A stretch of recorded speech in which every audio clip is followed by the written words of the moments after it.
In the aftermath of recent U.S. strikes on Qeshm Island, a close Arab partner aligned with President Trump appears to be shouldering substantial political and security costs, a dynamic that underscores how targeted military actions can produce significant regional fallout and strain long-standing alliances. Observers say Iranian strikes have reverberated across Kuwait, producing visible damage at the international airport and forcing aviation authorities to halt flights temporarily, a disruption that has immediate effects on travel, commerce, and the daily lives of thousands of passengers. Reports indicate multiple people were injured at Kuwait International Airport amid a fresh exchange of fire between Iranian and U.S. forces, an escalation that transformed a civilian transit hub into a scene of chaos and human suffering, while raising urgent questions about the protection of non-combatants. Kuwait's defense ministry has stated that sections of the airport building were severely damaged during the recent attacks, a confirmation that points to substantial infrastructure harm, an extended repair timeline, and a likely period of heightened security and investigation at the site. Fresh fears of regional escalation emerged after Iran reportedly launched missiles toward U.S.-linked targets in the Gulf. Iran's Revolutionary Guards claimed responsibility for what they described as precise strikes against American military positions. Iran said the operation was retaliation for reported American military action targeting Qeshm Island. The Revolutionary Guards warned that any new attack would be met with a far stronger response. Tehran declared that future confrontations would carry consequences for any force targeting Iranian territory. Press TV's report said, and I quote, Iran's IRGC announced that it struck a U.S. military airbase and the U.S. Fifth Fleet's headquarters with missiles and drones in retaliation for American attacks. The IRGC said a U.S. warplane first hit an Iranian tanker near the Strait of Hormuz late last night, causing engine room damage. In response, the IRGC targeted a U.S.-affiliated vessel named Panaya with naval missiles. After a subsequent U.S. strike on an IRGC telecom tower on Qeshm Island, the IRGC Aerospace Force attacked a U.S. air and helicopter base in a regional country as well as the Fifth Fleet's command center. The IRGC warned that any violation of security in the Strait of Hormuz would bring a harsh price for the U.S. military, unquote. Authorities in Bahrain activated warning sirens and advised residents to move to safe locations. American forces claimed they successfully engaged several incoming missiles and drones during the attack. CENTCOM statement read, and I quote, U.S. forces successfully defeated multiple Iranian ballistic missiles and drones, and conducted self-defense strikes on Qeshm Island in response to attempted attacks by Iran across the Middle East, June 2nd. Iran launched several ballistic missiles toward regional neighbors. However, all failed to hit their intended targets. 2 Iranian missiles fired at Kuwait fell short or broke apart en route, and 3 missiles launched at Bahrain were immediately intercepted by U.S. and Bahrain air defense forces. Moments earlier, U.S. Central Command, CENTCOM, forces shot down 3 one-way attack drones launched by Iran toward civilian mariners that were rightfully transiting regional waters. American forces also conducted self-defense strikes on an Iranian military ground control station on Qeshm Island.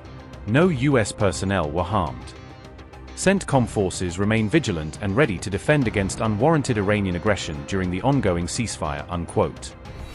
According to U.S. officials, the missiles either malfunctioned or were intercepted before impact. CENTCOM said it conducted defensive strikes against an Iranian control facility linked to the operation. Iranian media reported explosions near Qeshm as tensions intensified across the Gulf region. The U.S. military claimed additional Iranian drones targeting maritime traffic were intercepted. The latest exchange of fire has raised fresh doubts about the durability of the current ceasefire. We've now seen the strait closed for months, and you explained that we're going to see an opening of the strait, and that ultimately the exchange we will get for that is after that fact we will release certain sanctions.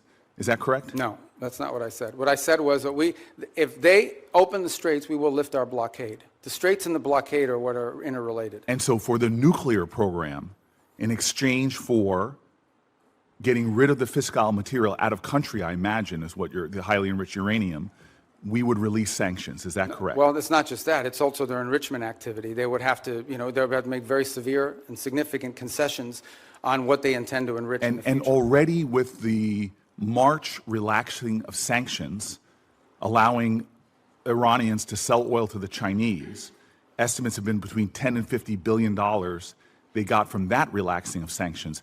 How much money might we see in a deal in our relaxings of sanctions in order to get rid of the highly enriched uranium and stop their enrichment. Well, let me just tell you on that portion, the sanctions that were released on Iran were boats on the water.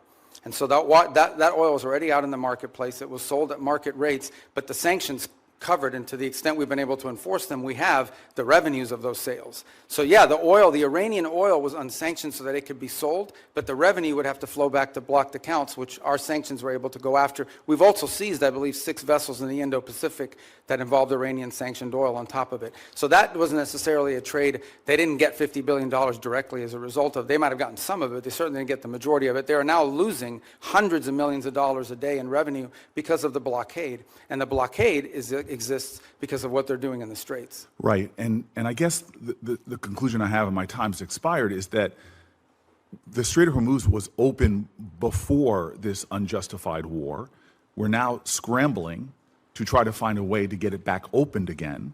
Not only is it causing economic havoc to our country and to residents all around this nation, families trying to make ends meet, but you see on top of that, the Iranians finding ways to leverage that, as we allowed them to do with the Chinese for tens of billions of dollars. Yeah. Now, so here we have a worse situation where our adversary and our enemy, who's causing havoc in the region, who is funding proxies and terrorists, has discovered, thanks to you all, the power of shutting down the Strait of Hormuz. No, they didn't discover. They knew that a long time ago, and they've done it before. Clearly, we all knew that a long time ago. That's why this ill-conceived war should have never happened.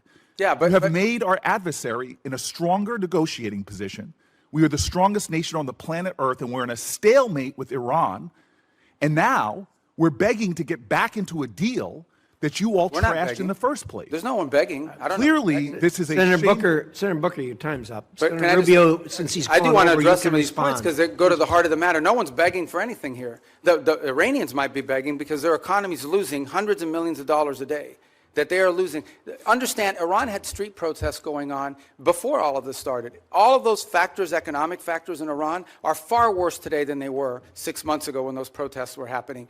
They have hyperinflation, their currency's completely devalued, they're struggling to make payroll for their government workers. Iran is in a very serious situation, and if it was up to the political class there, and I understand everybody there is sort of radical in some way, but if it was up to the people that actually go to elections and wear the suits and you see on TV, they'd probably make a deal tomorrow. It's the issue they're facing is that the supreme leader and the IRGC Corps are a little bit more immune from those pressures until they can be convinced otherwise. And I think that's the direction that they're moving in, because the reality, I don't know where you're getting this perception that Iran is stronger. Iran has no navy left. They've lost a substantial percentage of their defense industrial base. That Iran has lost a substantial percentage of their missile launchers, and their economy is far worse today.